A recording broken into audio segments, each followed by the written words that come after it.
चीन में इस समय भयंकर बाढ़ आई हुई है। करीबन 8 करोड़ लोगों को इवैक्यूएट किया जा रहा है चीन के अंदर। पिछले 7 दिनों से ये वहां पर तांडव चल रहा है। इसके अलावा कोरोना की दूसरी लहर शुरू हो चुकी है चीन के अंदर। दक्षिण चीन सागर में अमेरिका और ब्रिटिश नौसेना लगातार प्रेशर बनाए हुए है चीन के ऊपर। जापान ने ऐसी ऐसी मिसाइलें इस समय दुनिया के सामने रखी हैं जो चीनी नौसेना को धरती के अंदर गाड़ कर रख दे। दुनिया भर में चीन की छवि खराब हो चुकी है। लगातार हर देश उसे क्रिटिसाइज कर रहा है और कोरोना वायरस के लिए उसे जिम्मेदार मान रहा है। ऐसे में अचानक से भारत फैसला लेता है कि वो जो अगले हफ्ते भारत को करीबन राफेल मिलने वाले हैं, राफेल लड़ाकू विमान, उन्हें चीन के खिलाफ तैनात करेगा। अपने अपाचे हेलीकॉप्टर को हम ऑलरेडी तैनात कर चुके हैं। चीनूक को तैनात कर चुके हैं लद्दाख में, अक्साई चीन के आसपास, और भारतीय सेना का भारी जमावड़ा वहां पर लग गया है। तो यानी कि वहां पर कुछ तो शक होता है कि भारत यहां पर क्या अक्साई चीन को कब्जाने की कोशिश कर रहा है।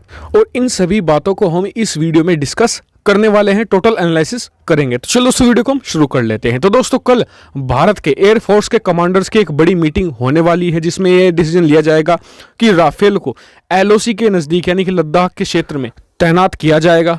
और ये चीन के लिए बहुत बड़ा झटका है क्योंकि भारतीय सेना लगातार वहां पर प्रेशर बनाए हुए है और भारतीय वायुसेना पहले से ही वहां पर अपाचे, इसके अलावा चिनूक हेलीकॉप्टर, सुखोई 30 MKI ऐसे जबरदस्त हथियार वहां पर तैनात कर चुकी है। ऐसे में राफेल का वहां पर तैनात होना सबके दिमाग में खटक रहा है। कारण उसका मैं बता देता हूं, क्योंकि चीन का भारत की साइड सिर्फ एक मेजर बेस है और चाइनीज एयरफोर्स इतने ताकतवर नहीं है कि भारत को चैलेंज कर सके हिमालयन रीजन में। जी हाँ, क्योंकि भारतीय सेना बहुत ज़्यादा मजबूत मानी जाती है क्योंकि भारत के बहुत सारे फॉरवर्ड बेसेस हैं। इसके अलावा आपको पता होगा कि जो दौलत बेग ओल्डी में दुनिया का सबसे ऊंची हवाई पट्टी भारत ने बना रखी है, कि भारत की तैयारी वहां पर पुख्ता है।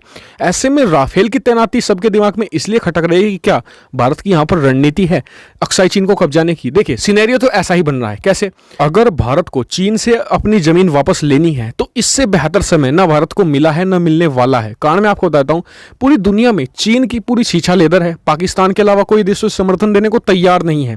दूसरी बात, ह्यूमन राइट के मामले में भी वो घिरा पड़ा है।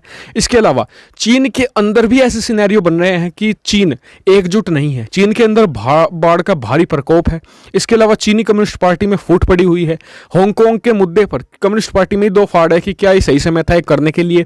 इसके अलावा चीनी सेना मोबिलाइज हो रही है दक्षिण चीन सागर की तरफ, भारत की तरफ उसने अब जो प्रेशर था उसे रिलीज करना शुरू कर दिया है। यानी कि भारत के लिए एकदम परफेक्ट सिनेरियो, अगर भारत को अक्साई चीन कब्जाना है ना, तो इससे बेहतर समय भारत को नहीं मिलने वाला, क्योंकि राफेल चीन के जितने भी एयरक्राफ्ट है उन सबको आउट परफॉर्म कर सकता है इजीली। यानी कि अगर भारत कल को अक्साई चीन पर कब्जाने की कोशिश करता है या पूरा अक्साई चीन न कब्जाते हुए चीन की रणनीति को लेते हुए कि थोड़ी थोड़ी जमीन कब्जानी शुरू करता है और चीन अपने एयरक्राफ्ट उड़ाता है, जैसे कि उसने अभी किया था जब हमारे साथ गलवान घाटी की जो हिंसा हुई थी उसमें उसने एयरक्राफ्ट उड़ाने शुरू कर दिए थे।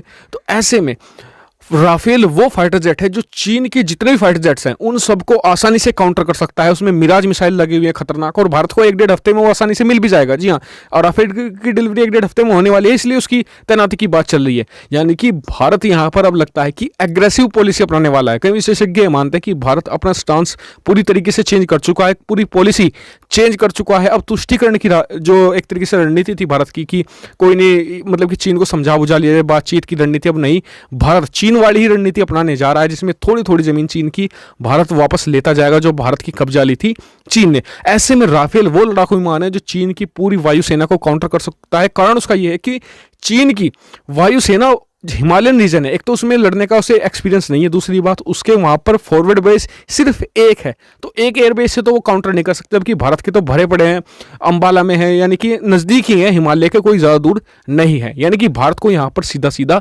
एडवांटेज है जिसे भारत इस्तेमाल कर सकता है चीन के खिलाफ। इस पर आपका क्या व्यू पॉइंट है कमेंट करके मुझे जरूर बताएं। साथ ही चैनल को सब्सक्राइब करना मत भूलिएगा ऐसी बहुत सारी डिफेंस, फॉरेन पॉलिसी और फाइनेंस रिलेटेड वीडियो के लिए। Thank you much for watching video.